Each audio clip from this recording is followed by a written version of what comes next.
السلام علیکم، کیسے ہیں آپ سب لوگ؟ آج معاشرے کے ایک بہت ہی امپورٹنٹ ٹاپک پہ بات کرنا چاہوں گی۔ آپ سب کی نظروں سے یہ خبر گزری ہوگی کہ مولانا طارق جمیل عالمی شہرت یافتہ اسکالر دین کے ان کے صاحبزادے چھوٹے صاحبزادے کا انتقال ہوا ہے۔ اللہ تعالیٰ ان کے درجات میں بلندی عطا فرمائے۔ اور اس کی وجہ ڈپریشن جو میں نے سنی، تو میں آج اس ڈپریشن پہ بات کرنا چاہوں گی۔ کہنے کو صرف یہ ایک لفظ ہی ہے ڈپریشن، پر یار یہ یقین کریں یہ کھا جاتا ہے۔ اور اس کی سب سے پہلی جو سیڑھی ہے نا، وہ کیا ہے؟ آپ کی اوور تھنکنگ، زیادہ سوچنا۔ جو پہلا اسٹیج ہے ڈپریشن کا وہ ایکسٹرا تھنکنگ یا زیادہ تھنکنگ، اوور تھنکنگ آپ سمجھ لیں۔ یہ ہر انسان کسی نہ کسی جو ہے وہ مرحلے پہ اس چیز کا شکار ہو جاتا ہے، لیکن اوور تھنکنگ کو ڈپریشن میں تبدیل نہ ہونے دیں اور کنٹرول کریں۔ یہ ہم سب کی جو ہے وہ ذمہ داری ہے۔ لیکن ایک وقت آتا ہے کہ جب جو ہے وہ ایک انسان اختیار کھو بیٹھتا ہے اور ڈپریشن اور انزائٹی کا مریض بن جاتا ہے، یعنی کہ ایک لیول کراس ہو جاتا ہے۔ جیسے دیکھیں، ہر اعضاء اللہ تعالیٰ نے بنایا ہے، ویسے دماغ بھی بنایا ہے نا۔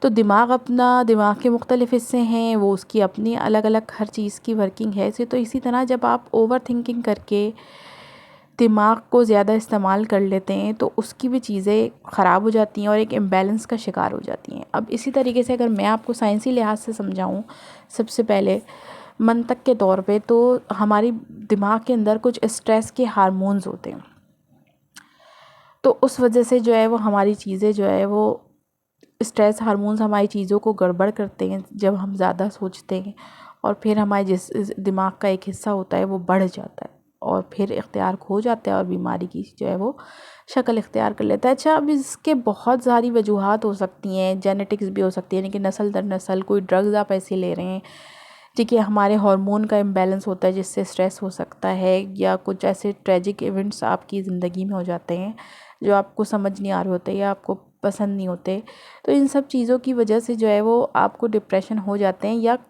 جو ہے وہ ایسی نیوٹریشن جو ہے آپ کہہ لیں، آپ ایسی غذا نہیں لے رہے اچھی جو آپ کی باڈی یا دماغ کو چاہیے، تو اس سے بھی آپ اس ڈپریشن کا شکار ہو جاتے ہیں۔ یہ تو کر لی میں نے کچھ سائنسی باتیں اور کچھ فیکٹس اینڈ فگرز والی باتیں، لیکن اگر میں بحیثیت مسلمان ایک بات کروں تو میرا پرسنلی ایک ماننا ہے کہ یہ جو ڈپریشن لفظ ہے یا ڈپریشن مرض ہے، اس فساد کی جڑ ہے شیطان۔ دیکھیں، شیطان کا کام ہے انسان کو ورغلاتے رہنا، تا قیامت وہ ورغلائے گا، ہمیں ہمارے دین سے بھٹکائے گا، جبکہ ہمارے دین نے ہمیں سب کچھ دے دی۔ قرآن پاک جو ہمارے پاس موجود ہے، الحمدللہ ہم جو ہے وہ مسلمان ہیں اور ہمارے پاس تو ہدایت کا سرچشمہ ہے، ہمیں زندگی کیسے گزارنی ہے اللہ تعالیٰ نے ہمیں بتا دیا، لیکن ہاں ہم اپنے دین سے دور ہیں۔ تو یہ جو شیطان الٹی سیدھی سوچیں ہمارے دماغ میں ڈالتا ہے، جس میں ایک بری سوچ ہے، بری سوچ مطلب کسی بھی اچھی چیز کو دیکھ کر بھی آپ اس کا برا پہلو ہی نکال لیں۔ جیسے کسی نے اچھی بات کری تو آپ کہیں نہیں بھائی نہیں، خود جو ہے وہ عمل کرتا ہے جو ہم سے اچھی بات کر رہا ہے، یا مطلب آپ کسی بھی سیدھی سادی چیز کے جب آپ نیگیٹو مینز میں اس کو لینا شروع کر دیتے ہیں تو سمجھ لیں کہ یہاں پہ شیطان کا کردار شیطان نے ادا کر دیا۔ اور دوسری بڑی وجہ جو ہوتی ہے وہ ہوتی ہے میں ہی صحیح ہوں یا میں صحیح سوچ رہا ہوں۔ یہ آپ کو اپنا ڈپریشن، یہ سوچ جو ہے نا کہ میں ہی صحیح ہوں، یہ کبھی بھی آپ کو صحیح ہونے نہیں دے گی، آپ کے لیول کو بڑھائے گی۔ تو لیول بڑھے اس سے پہلے ہی آپ اللہ تعالیٰ سے رجوع کریں اور بحیثیت مسلمان قرآن کی تلاوت کو سنیں جو آپ کو سکون دے۔ بے شک شیطان آپ کو روکے گا، لیکن آپ نے اپنا علاج خود ہی کرنا ہے۔ اگر آپ ان سب چیزوں کا شکار ہیں یا آپ کو اپنی زندگی میں پریشانی ہے تو آپ ڈاکٹر سے بھی کنسلٹ کریں، اور بالکل کریں۔ یا آپ کا کوئی ایسا رشتہ ہے جو آپ کو سکون دیتا ہے یا جس کی باتیں آپ کو سمجھ آتی ہیں، آپ ایسی سچویشن میں اس سے بات کیا کریں اور دل میں نہ رکھا کریں۔ اللہ تعالیٰ سے جو ہے وہ اللہ تعالیٰ پر یقین رکھیں۔ دیکھیں، نا امیدی بھی جب انسان کی زندگی میں بڑھ جاتی ہے نا، تو انسان ڈپریشن کا یا اوور تھنکنگ کا شکار ہو جاتا ہے۔ تو اللہ تعالیٰ کی ذات پر جو ہے وہ یقین رکھیں، اپنے آپ سے پیار کریں اور اپنا خیال رکھیں۔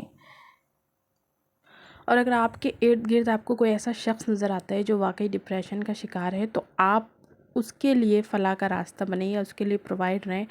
کم سے کم کچھ نہیں تو اس کی بات سن لیں اور اس کو کسی اچھے معالج کو دکھائیں اگر ضرورت ہے تو۔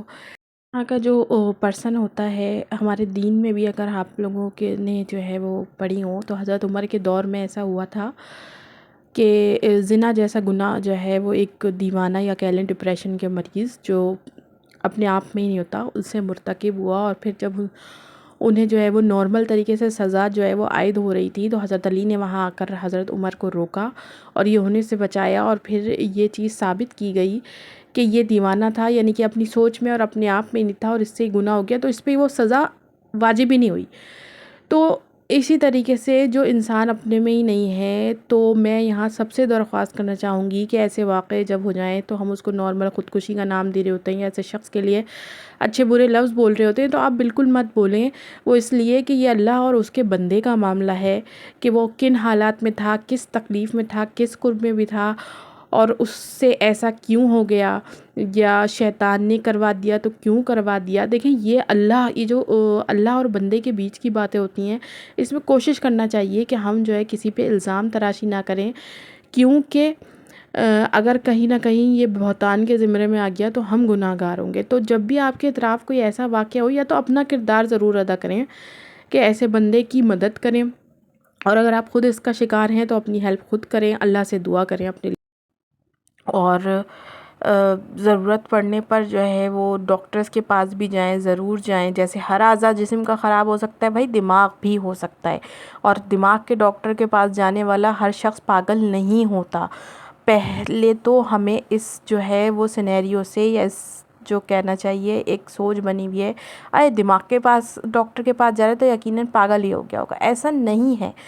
سوچ بدلیے، اپنا خیال رکھیے۔ میری باتیں اچھی لگی ہوں تو کمنٹ، لائک اینڈ سبسکرائب کر دیجئے، اور اپنے کمنٹس میں ضرور بتائیں۔ Thank you.